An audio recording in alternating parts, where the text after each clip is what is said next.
So, how do you actually know if you're in a good relationship? I'm Heather Elizabeth from AuthenticSexualYou.com, and that's what I wanted to talk about this week. It's inspired by a couple of conversations I've been having recently with people about what criteria we use to evaluate whether or not our relationship is good. And when I say good, I don't mean ethically good.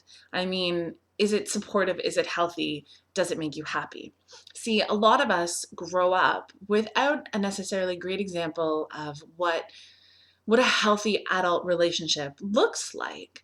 And there's a lot of reasons for that, right? Number one, romantic comedies, which is where a lot of us learn our information for, are absolutely terrible examples of what healthy, like non codependent, consensual relationships look like. Number two, divorce is a real thing, and people marrying for reasons other than love is a real thing.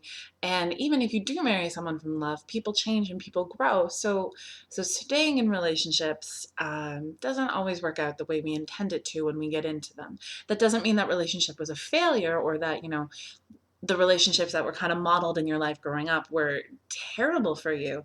But a lot of us come to adulthood with this stuff of our past, right? And for some people, that means not knowing what it means to be in a good relationship. So my personal tips for this is to reflect inward and ask myself a few simple questions. Number one, does my relationship make me happy? And not all the time, right? Like it's pretty hard to be happy 100% of the time in anything that we're doing. But I would say aim for 80% or higher. Um, Caveat, do you have kids together? Do you own property together? Are there reasons why you would be willing to accept a relationship that was less than 80% happy making, over the course of the relationship or over the course of a week, over the course of a month? Um, Number two, oh, sorry, still in number one, am I actually happy to see my partner? When I think about going to see my partner, do I get energized or do I get drained? If I'm drained about the idea of seeing my partner, I'm probably not happy in my relationship. So if you don't want to use the percentage criteria, you can also check in that way. Am I happy to see my partner? Number two, is my relationship supportive?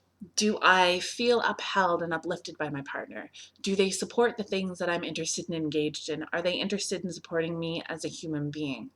If I don't have that, then I don't consider it to be a good, healthy relationship because I know I'm the kind of person who's going to be trying to support my partner in what they do and trying to share what's important for them. And that kind of stuff can't be a one-way street. Otherwise, things will get really unequal, really unhappy, and you kind of get stuck in a sick power cycle where you're just giving out constantly and not taking back in. Number three, do I trust my partner? And that for me means, do I feel like I can tell them things and trust that they're going to handle it well? That's not to say that I can't share a problem I'm having or bring up a struggle that I'm having in my relationship with them. Um, but do I trust that they can actually handle it? If I'm afraid to tell them something, or if I feel like I have to hide part of my life from them, chances are I'm not actually in a good relationship. So those are my three criteria that I use to evaluate whether or not a relationship is good. Other than that, the structure, the length, how many people are involved, I think that's all, viewer's choice. And I'd love to hear from you on this.